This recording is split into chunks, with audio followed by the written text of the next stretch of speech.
కటివరం పంచాయతీ పరిధిలోని అయ్యప్ప నగర్లో భారీగా నిలిచిపోయిన వర్షపు నీటి తొలగింపు చర్యలను అధికారులు సోమవారం చేపట్టారు. గత 10 రోజులుగా వర్షపు నీటిలో అనేక కుటుంబాలు చిక్కుకుపోయి తీవ్ర ఇబ్బందులు పడుతుండటంపై ఎస్ న్యూస్ లో ప్రసారమైన కథనానికి స్పందించి ఇక్కడ సహాయక చర్యలను ప్రారంభించారు. తెనాలి శివారు కటివరం పంచాయతీ పరిధిలో అయ్యప్పపురం కాలనీ మొత్తం జల దిగ్బంధంలో చిక్కుకుపోవడంతో స్థానికంగా నివసిస్తున్న ప్రజలు తీవ్ర ఇబ్బందులు పడుతున్నారు.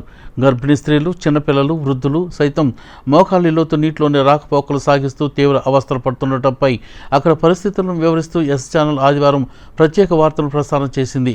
సుమారు 100కు పైగా ఇళ్లు నీటిలో నానుతూ స్థానికులు ఇబ్బందులు పడుతున్నారంటూ ఎస్ న్యూస్లో వచ్చిన కథనానికి అధికారులు స్పందించారు. మంత్రి నాదెండ్ల మనోహర్ కార్యాలయం నుండి వచ్చిన ఆదేశాలతో సోమవారం అధికారులు అక్కడ సహాయ చర్యలు చేపట్టారు. మంత్రి నాదెండ్ల మనోహర్ ఓఎస్డీ యేసురత్నం కాలనీని సందర్శించి అక్కడ ఇబ్బందులను పరిశీలించారు. పంచాయతీ అధికారులను అప్రమత్తం చేయడంతో వారు వెంటనే స్పందించి అక్కడ భారీగా నిలిచిపోయిన వర్షపు నీటిని బయటకు పంపించే ప్రయత్నాలు ప్రారంభించారు. కటివరం గ్రామ పంచాయతీ ప్రెసిడెంట్ బండికళ్ల ప్రసాద్, పంచాయతీ సెక్రటరీ సూరపనేని కల్పన తదితరులు అక్కడికి చేరుకుని పనులను పర్యవేక్షించారు. ప్రొక్లైన్ల సహాయంతో కాలువలో అడ్డంకులు తొలగించారు. ఫైర్ స్టేషన్ నుండి ఇంజన్లు తెప్పించి వర్షపు నీరు బయటికి తరలించారు. దీంతో స్థానికంగా ఉంటున్న కాలనీ వాసులు సంతోషం వ్యక్తం చేశారు. తమ ఇబ్బందులను వెలుగులోకి తెచ్చిన ఎస్ న్యూస్కు అట్లాగే వెంటనే స్పందించిన అధికారులకు ప్రత్యేకంగా కృతజ్ఞతలు తెలియజేశారు. తెనాలి రూరల్ కటివరం గ్రామంలో నిన్న గ్రామ ప్రజలు ఎస్ ఛానల్కి ఈ విధంగా ఎలా ఉంది పరిస్థితులను పరిశీలించని చెప్పి మా గోడు వినండి అని వెళ్ళవచ్చారు. అధికారుల దృష్టికి తీసుకెళ్ళాము. అధికారులు ఈ ఉదయం నుంచి 3 జేసీబీలు, 2 నీళ్ళ ఇంజిన్లతో ఫైర్ సిబ్బంది సాయంతో నీళ్ళని పెద్ద కాలువలో పెట్టే ప్రయత్నాలు చేస్తున్నాం. మా సాధ్యమైనంత వరకు ఈరోజు రేపట్లో ఈ ముంపుని బయటకు తీసే ఏర్పాట్లు చేస్తాము. ఈ విషయాన్ని ప్రజలు సహకరించి ఏమైనా సొంత అడ్డాలు ఉంటే తొలగించుకుంటే బాగుంటుందని నా ఉద్దేశం. వారికి ఎటువంటి ఇబ్బందులు లేకుండా మేము మా ఎంఆర్ఓ గారి దృష్టికి తీసుకెళ్ళాము. ఓఎస్డీ యేసురత్నం గారు ఇందాక వచ్చారు. మన మంత్రివర్యులు గారు భార్య గారు మనోహరం గారు కూడా ఫోన్లో వారు ఏం జరుగుతుంది ఏందని వాకప్ చేశారు.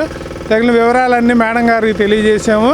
ఎటువంటి ఇబ్బందులు లేకుండా ఆ రైల్వే ట్రాక్ అవతల కొంతమంది బాగా ఆర్థికంగా ఇబ్బంది పడిన వాళ్ళు వాళ్ళకి రైసు ఇతర వంట సామాగ్రి కూడా పంపిస్తామని ఎంఆర్ఓ గారు తెలియజేశారు. అయ్యప్ప స్వామి గుడి ఏరియా మొత్తం ఆ నీళ్లు నిలబడి ఉండడం వల్ల ఇది ఖాళీ ఫ్లాట్లు అండి. దానివల్ల ఆ ఖాళీ ఫ్లాట్ల వల్ల కొనేసి ఆ ఫ్లాట్లు డౌన్లో ఉండడం వల్ల పక్క ఇళ్ళ వాళ్ళకి ఇబ్బంది కలగడం వల్ల వర్షపు నీరు చేరడం వల్ల ఇదంతా కొంచెం ఈ ఏరియాలో నీళ్లు రావడం జరిగింది. గౌరవ మన మంత్రివర్యులు నాదెండ్ల మనోహర్ గారి ఆదేశాల మేరకు కటివరం గ్రామ పంచాయతీలో సర్పంచ్ గారి ఆధ్వర్యంలో, సెక్రటరీ గారి ఆధ్వర్యంలో 2 జేసీపీలు ఇలాగే మరి ఇంజన్లు పెట్టేసేసి ఈ నీళ్ళన్నీ తోడించడం జరుగుతుందండి. ప్రజలకి ఎటువంటి అనారోగ్యం కలగకుండా ఈ నీరంతా కంప్లీట్ అయ్యేంత వరకు మన మంత్రివర్య గారు చెప్పినట్టుగా ఈ నీరు అయ్యేంత వరకు మేము అధికారికంగా చర్యలు తీసుకుంటామని చెప్పేసి విజ్ఞప్తి చేస్తున్నాను. నా పేరు అఖిల. అయ్యప్ప స్వామి గుడి వెనకమాల ఉన్న వాటర్ అన్నీ మేము ఎస్ ఛానల్కి కొంచెం చేసాము. కరెక్ట్ చేస్తే వాళ్ళు అధికారులు వచ్చి మార్నింగ్ పొద్దున్న 7 వచ్చి కొంచెం చూసి అన్నీ క్లీన్ చేపిస్తున్నారు. కొంచెం ఏంటంటే కొంచెం తొందరగా చేపిస్తారని మేము ధన్యవాదాలు చెప్తున్నాము. నా పేరు సాయి అండి. అయితే నిన్న మేము ఎస్ ఛానల్కి ఫోన్ చేసాం. అయితే కటివరం గ్రామ పంచాయతీ తరపున అయితే వర్షపు నీరు ఇట్లా వచ్చేసింది అని 10 రోజుల నుంచి ఫోన్ చేస్తే నిన్న వచ్చి అది మీడియా తరపున వచ్చి అదంతా చూశారు. అయితే వీడియో తీశారు. అయితే ఎస్ ఛానల్ వారు న్యూస్ ప్రచారం చేసిన తర్వాత అధికారులు అందరూ వచ్చేసి మన సమస్యని పరిష్కరించడానికి చూస్తున్నారు.